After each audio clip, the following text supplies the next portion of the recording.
Assalamualaikum warahmatullahi wabarakatuh. Halo teman-teman, perkenalkan saya Ina Rotudja, NIM 23034190024. Video ini disusun untuk memenuhi tugas UAS mata kuliah Telaah Kurikulum Bahasa Arab. Nah, di sini saya akan membahas tentang kurikulum ideal bagi SLTP SLTA. Sebelumnya, izinkan saya untuk share screen hasil kerja saya.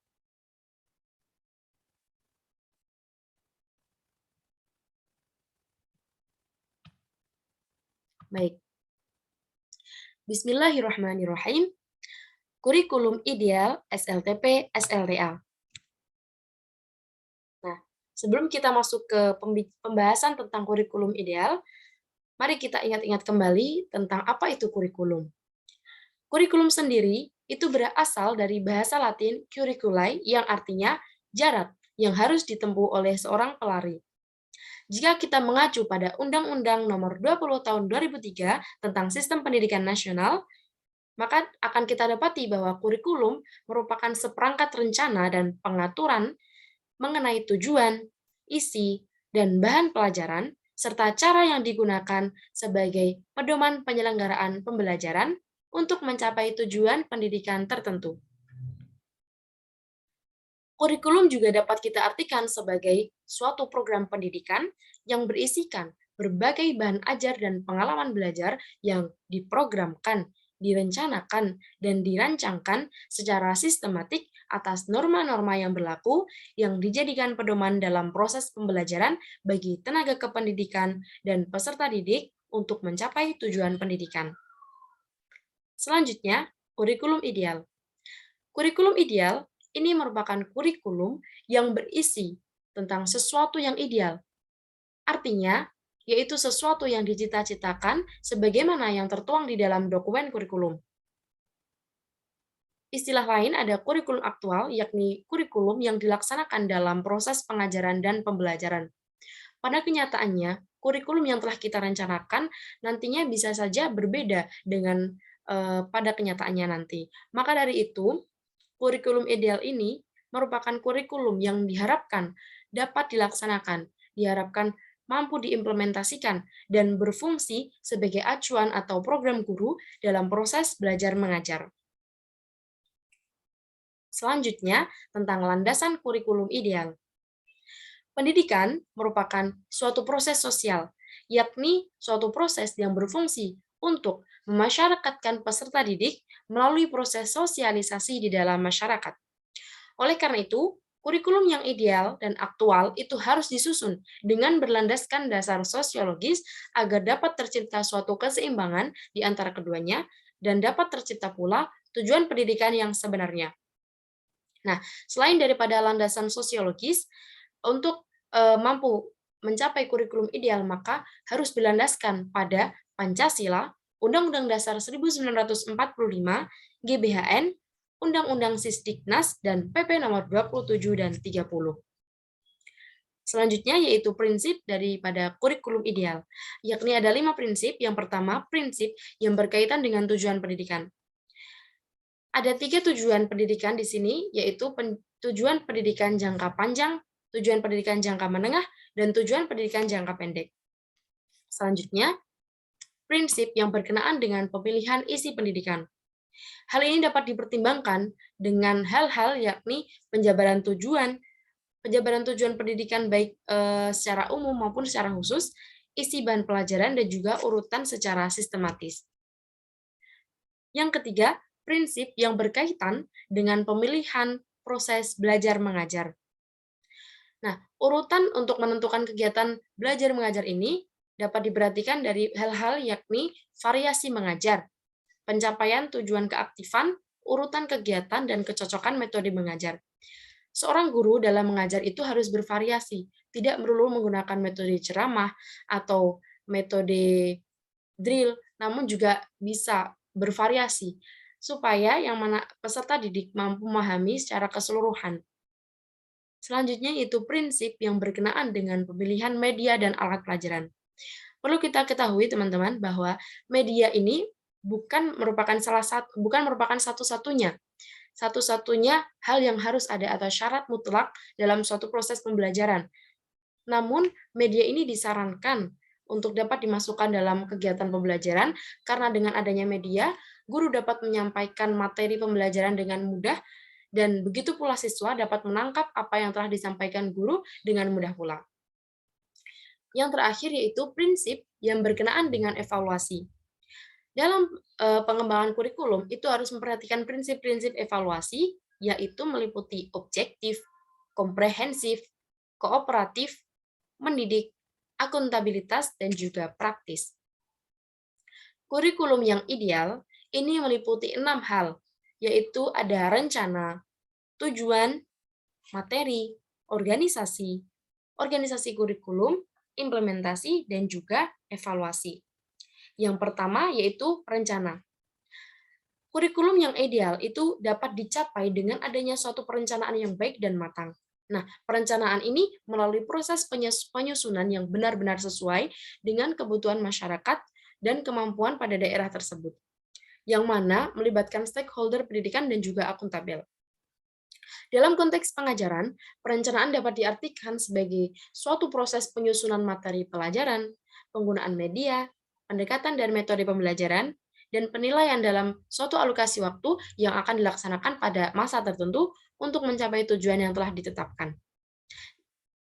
Jika berdasarkan pada Permendiknas nomor 65 tahun 2013 tentang standar proses, perencanaan pembelajaran ini dirancang dalam bentuk silabus dan RPP atau rencana pelaksanaan pembelajaran yang mana mengacu pada standar isi atau kompetensi inti dan juga kompetensi dasar.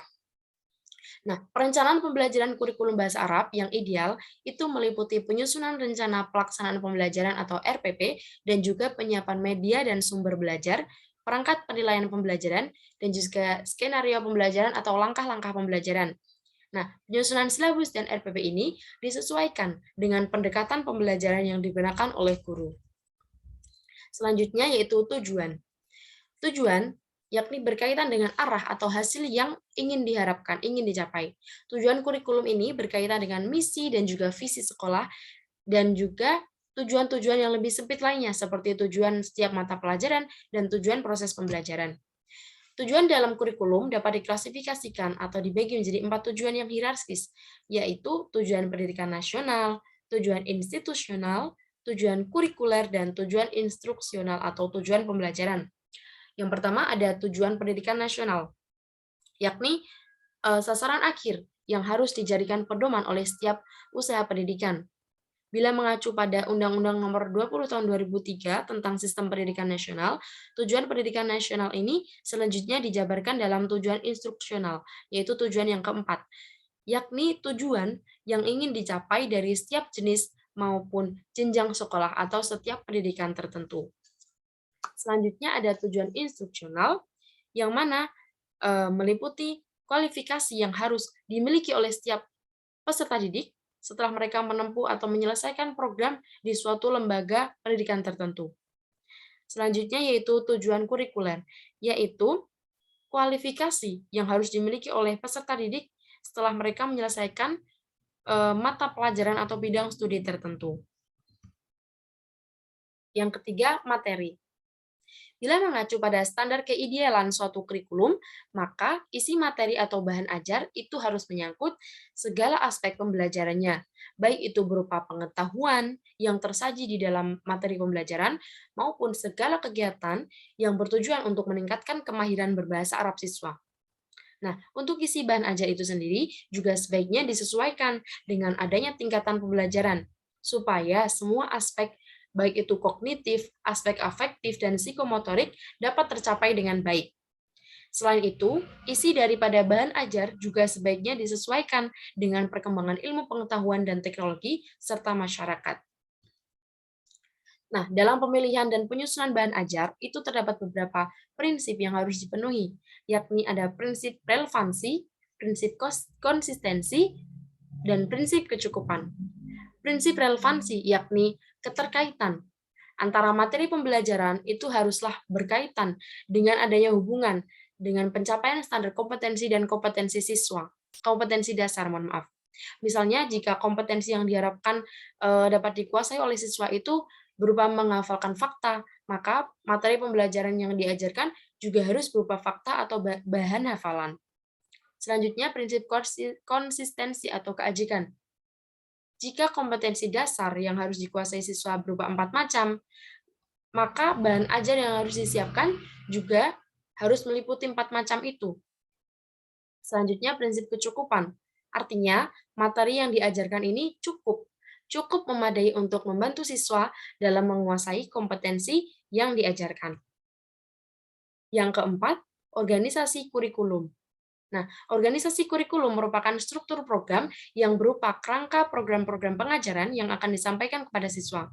Secara umum, ada beberapa pendapat yang menyatakan bahwa organisasi kurikulum ini bertujuan untuk mempermudah siswa dalam belajar.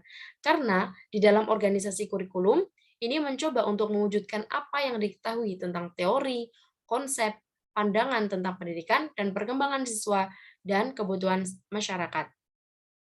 Adapun kriteria organisasi kurikulum yang efektif itu dibagi menjadi 3, yaitu berkesinambungan atau continuity, berurutan atau sequence, dan keterpaduan atau integrated. Selanjutnya, organisasi kurikulum ini bila dihubungkan dengan adanya konsep taksonomi Bloom, maka unsur-unsur yang diorganisasikan ini meliputi 3 hal, yakni konsep yang berhubungan dengan pengetahuan atau kognitif, yakni nilai-nilai hubungan dengan sikap dan keterampilan yang berhubungan dengan keterampilan. Bila dihubungkan dengan adanya konsep taksonomi Bloom, maka unsur-unsur yang diorganisasikan ini meliputi 3 hal yang telah disebutkan tadi, yakni meliputi kognitif, afektif, dan juga psikomotorik. Selanjutnya, implementasi. Dalam implementasi kurikulum, ini merupakan penerapan atau perealisasian implementasinya. Implementasi dari suatu kurikulum yang telah dirancang dan disusun oleh para pengembang kurikulum sehingga dapat memberikan dampak kepada masyarakat. Dalam pengimplementasiannya, standar proses pembelajaran dalam kurikulum 2013 ini mencakup 5 pengalaman belajar, yakni mengamati, menanya, mengumpulkan informasi, mengasosiasikan, dan juga mengkomunikasikan. Nah, yang terakhir adalah evaluasi. Evaluasi sendiri merupakan komponen untuk melihat efektivitas pencapaian tujuan. Dalam konteks kurikulum, evaluasi dapat berfungsi untuk mengetahui apakah tujuan yang telah ditetapkan telah tercapai atau belum. Evaluasi yang ideal merupakan evaluasi yang dilakukan secara terus-menerus, dan hasil daripada evaluasi ini harus dapat menggambarkan keadaan sebenarnya hasil yang dicapai. Dengan mengetahui hasil sebenarnya ini dapat diketahui dari segi-segi kelemahan dan kekuatan dari kurikulum yang dilaksanakan. Di samping itu, kemampuan siswa itu sendiri juga dapat dievaluasi. Nah, agar hasil daripada evaluasi ini dapat maksimal, maka diperlukan adanya unsur objektif atau keobjektifan, yang mana merupakan evaluasi ini harus dilakukan dengan sebaik-baiknya, tanpa adanya pengaruh atau subjektivitas dari faktor guru, siswa, maupun lingkungannya. Tayyib, mungkin sekian penyampaian kurikulum ideal dari saya. Kurang lebihnya mohon maaf. Wallahul muwaffiq ila aqwamit thoriq. Wassalamualaikum warahmatullahi wabarakatuh.